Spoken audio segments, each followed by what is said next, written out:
सो once again dear student, एक बार फिर से आप सभी का स्वागत है आपके अपने YouTube channel all rounder study zone पर। तो दोस्तों, आज की इस वीडियो में हम बात करेंगे राजस्थान जीके के ऐसे मोस्ट इंपोर्टेंट प्रश्न जो आपके सीईटी एग्जाम में सीधे से सीधे पूछने के पूरे पूरे चांसेस हैं। तो इसीलिए इस वीडियो को बिल्कुल भी स्किप मत करना, शुरुआत से लेकर अंत तक पूर्ण रूप से देखना है और अंत में आपको एक बार ज़रूर बताना है कमेंट करके कि आपके इन प्रश्नों में से कितने प्रश्न राइट आंसर हुए। तो चलिए आज की सीरीज़ की शुरुआत करते हैं। और दोस्तों, आप चैनल पे पहली बार पता तो इनको सब्सक्राइब करके नोटिफिकेशन को ऑन ज़रूर कर देना है। आपको सीईटी की बेहतरीन क्लासें इस चैनल पर देखती रहेगी। तो चलिए, पहला प्रश्न है कि राणा कुंभा ने मेवाड़ में 84 दुर्गों में से कितने दुर्गों का निर्माण करवाया। देखिए, राणा कुंभा ने मेवाड़ में, जो कहाँ पर, मेवाड़ में 84 दुर्गों में से कितने दुर्गों का है जो निर्माण करवाया। तो 32 दुर्गों का, 42 दुर्गों का, 25 या फिर 24 दुर्गों का। तो सभी को अपना राइट आंसर कमेंट करके एक बार ज़रूर बताना है। तो जैसे ही मैंने प्रश्न को पढ़ा, आपका आंसर है वो कमेंट करके बताते रहना है। तो यहाँ पे दोस्तों, राणा कुंभा ने 84 दुर्गों में से 32 दुर्गों का निर्माण किया है। ठीक है, 32 दुर्गों का निर्माण करवाया। पहला ही ऑप्शन आपका करेक्ट आंसर हो जाएगा। राजस्थान के एकमात्र निर्वाचित व मनोनीत मुख्यमंत्री, दूसरा प्रश्न है कि राजस्थान के एकमात्र निर्वाचित हैं और मनोनीत भी हैं, तो वो मुख्यमंत्री कौन थे। तो वो टीकाराम पालीवाल, मोहनलाल सुखाड़िया, जयनारायण व्यास या फिर बरकुतला खां। तो सभी को अपना आंसर कमेंट करके ही बताना है। तो दोस्तों, राजस्थान के एकमात्र एवं निर्वाचित मनोनीत मुख्यमंत्री थे तो वो थे जयनारायण व्यास थे, जो आपका तीसरा ऑप्शन हो जाएगा करेक्ट आंसर। अगला सवाल है कि राजस्थान में 1857 की क्रांति का समाप्ति कहाँ से हुई। देखिए, राजस्थान में जो 1857 की क्रांति की शुरुआत हुई थी, ठीक है, वो हुई थी नसीराबाद से। ठीक है, अब प्रश्न में पूछा है कि क्रांति की समाप्ति कहाँ से हुई। ठीक है, तो सांबर से, ब्यावर से, नसीराबाद से या फिर सीकर से। सभी को अपना आंसर कमेंट करके बताना है। तो देखिए, क्रांति की समाप्ति हुई थी सीकर से। कहाँ से हुई थी? सीकर से। ऑप्शन नंबर डी इसका राइट आंसर हो जाएगा। अगला सवाल है कि लकड़ी की कावड़ कहाँ की प्रसिद्ध है। बहुत ही इंपॉर्टेंट प्रश्न है। लकड़ी की जो कावड़ है ये कहाँ की प्रसिद्ध है। तो चित्तौड़गढ़ की, बांसवाड़ा की, टोंक की या फिर नाथद्वारा की। सभी को अपना अपना आंसर कमेंट करके ज़रूर बताना है, जिससे आपकी तैयारी बेहतरीन तरीके से हो सके। तो लकड़ी की कावड़ कहाँ की प्रसिद्ध है? ये चित्तौड़गढ़ की प्रसिद्ध है, जो आपका पहला ऑप्शन आपका करेक्ट आंसर हो जाएगा। ठीक है, पहला ही ऑप्शन करेक्ट हो जाएगा। लकड़ी की कावड़ कहाँ की है? चित्तौड़गढ़ की है। अगला सवाल वेरी मोस्ट इंपोर्टेंट प्रश्न है कि 1857 की क्रांति के समय संपूर्ण राजपूताने का agent to the governor general AGG कौन था। देखिए, 1857 की क्रांति हुई थी। उन क्रांति के समय संपूर्ण राजपूताने का जो एजेंट टू द गवर्नर, जिसको AGG कहा जाता, वो कौन था उस समय 1857 की क्रांति के समय। तो McMahon, George Patrick Lawrence, colonel James Tod या फिर कोई नहीं था। तो कमेंट करके ज़रूर बताएं। तो वो था George Patrick Lawrence. Option number 2 यानी कि B option is the correct answer. आगे बढ़ते हैं। देखिए, अगर आपको राजस्थान जीके की PDF परचेस करनी है तो इस व्हाट्सएप पे आप कांटेक्ट कर सकते हो, जिसका चार्ज 50 रुपीज़ है। और इसके साथ साइंस की PDF पे आपको फ्री में प्रोवाइड की जाएगी, जिसमें राजस्थान जीके के सभी टॉपिक के क्वेश्चन इसमें सम्मिलित हैं। ठीक है, एक भी टॉपिक इससे बाहर नहीं है, जो आपके सीईटी एग्जाम में तो बहुत ही ज़्यादा बेहतरीन फ़ायदे मिलेंगे। तो इस व्हाट्सएप पे आप कॉन्टेक्ट जरूर करें। चंद्रभागा मेला किस जिले में आयोजित होता है। अगला सवाल इंपॉर्टेंट है कि चंद्रभागा मेला, देखिए मेलों से एक सवाल तो आएगा ही आएगा। ठीक है, तो चंद्रभागा मेला किस जिले में आयोजित होता है। तो धौलपुर में, बीकानेर में, जयपुर में या फिर झालावाड़ में। सभी को अपना राइट आंसर कमेंट करके ही बताना है।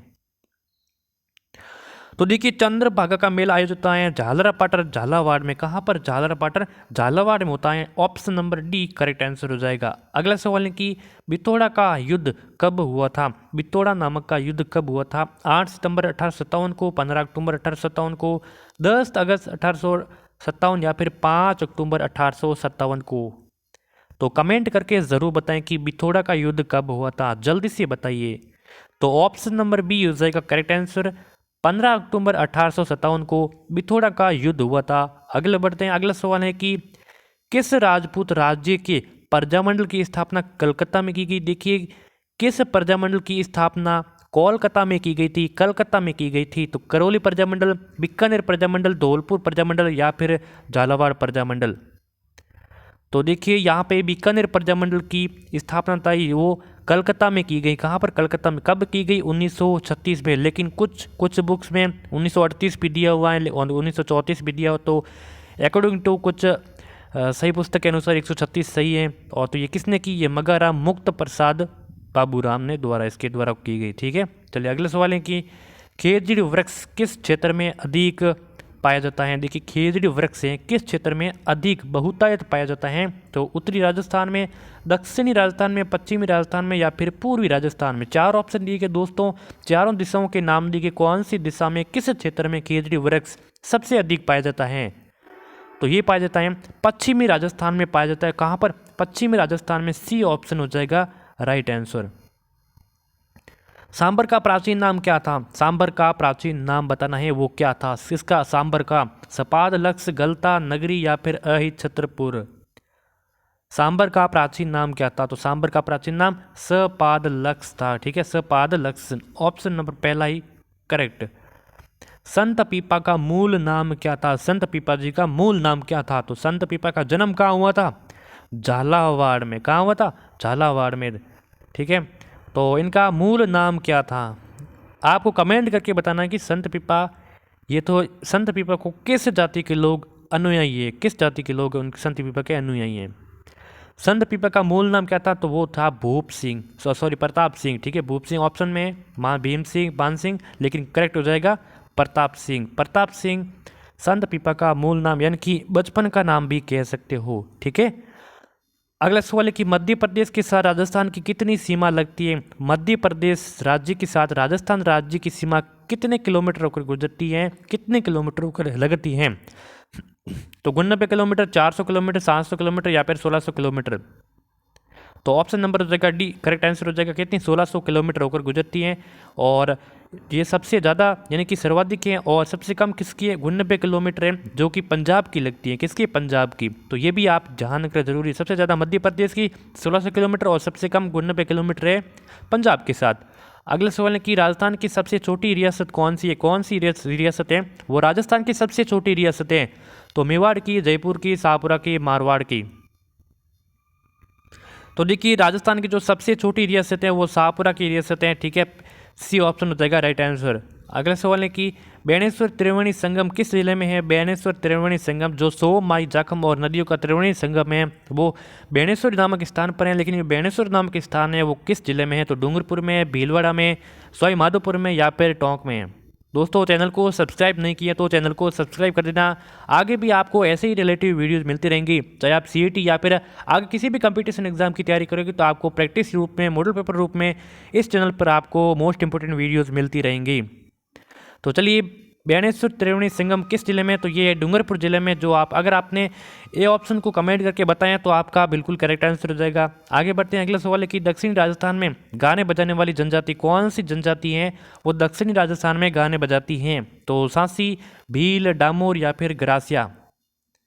तो देखिए दक्षिणी राजस्थान में गाने बजाने वाली जनजाति है वो है डामोर जनजाति, जो आपका सी ऑप्शन हो जाएगा राइट आंसर। अगला सवाल है कि सांसी जनजाति की आराध्य देवी है।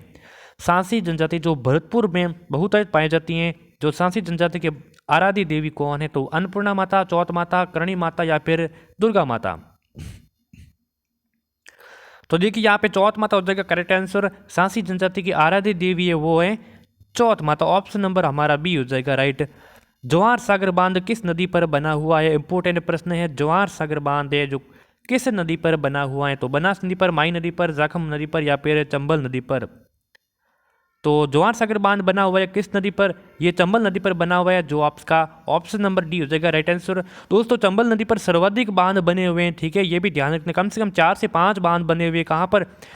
चंबल नदी पर बने हुए। तो जवाहर सागर बांध है वो किस नदी पर है? तो ये चंबल नदी पर है। अगला सवाल है कि न्यूनतम ऊँट किस जिले में पाए जाते हैं? सबसे कम ऊँट है वो किस जिले में पाए जाते हैं? तो बीकानेर जिले में, बांसवाड़ा जिले में, झालावाड़ में या फिर भरतपुर में? तो देखिए बात की जाए सबसे न्यूनतम ऊँट किस जिले में पाए जाते हैं? तो ये पाए जाते हैं झालावाड़ जिले में। ठीक है, झालावाड़ जिले में सबसे कम ऊँट पाए जाते हैं। लेकिन इसकी उल्टी बात की जाए तो सबसे अधिक ऊँट किस जिले में पाए जाते हैं? तो ये बीकानेर में पाए जाते हैं। ठीक है, बीकानेर को मैंने इसीलिए यहाँ पे लिखा ताकि आपको कवर हो सके कि ओल्ड सबसे कम और सबसे ज़्यादा, ठीक है, सबसे कम किसमें, झालावाड़ में, ठीक है, याद हो जाएगा। आगे बढ़ते हैं। राजस्थान में ब्लू पोट्री का प्रसिद्ध केंद्र है। राजस्थान में जो ब्लू पोट्री है, इस ब्लू पोट्री का प्रसिद्ध केंद्र कौन सा है? तो जयपुर है, अलवर है, चित्तौड़गढ़ है या फिर नाथद्वारा। तो देखिए राजस्थान में जो ब्लू पोट्री है इसका प्रसिद्ध केंद्र है वो है जयपुर है, ठीक है। ऑप्शन नंबर पहला हो जाएगा राइट आंसर। आगे बढ़ते हैं। आज की इस सीरीज का ये अंतिम रूप से प्रश्न रहने वाला है। अब कमेंट में लास्ट में बताना है कि आपके कितने प्रश्न राइट आंसर हुए, ठीक है। तो जवाहर कला केंद्र का उद्घाटन कब किया गया? जवाहर कला केंद्र का उद्घाटन कब किया गया? 1983 में, 1993 में, 1980 या फिर 1965 में? जवाहर कला केंद्र का उद्घाटन कब किया गया? तो जवाहर कला केंद्र का उद्घाटन किया गया 1993 ईस्वी में। ऑप्शन नंबर बी हो जाएगा राइट आंसर। जवाहर कला केंद्र का उद्घाटन कब किया गया? 1993 ईस्वी में। तो ये अब आपको कमेंट करके एक और बताना कि आपके 20 क्वेश्चनों में से कितने क्वेश्चन राइट आंसर हुए। और चैनल पे पहली बार पधारे तो इनको सब्सक्राइब कर देना, आगे भी आपको ऐसी रिलेटेड वीडियो मिलती रहेंगी। तो मिलते हैं किसी एक और वीडियो में, तब तक के लिए जय हिंद, जय भारत।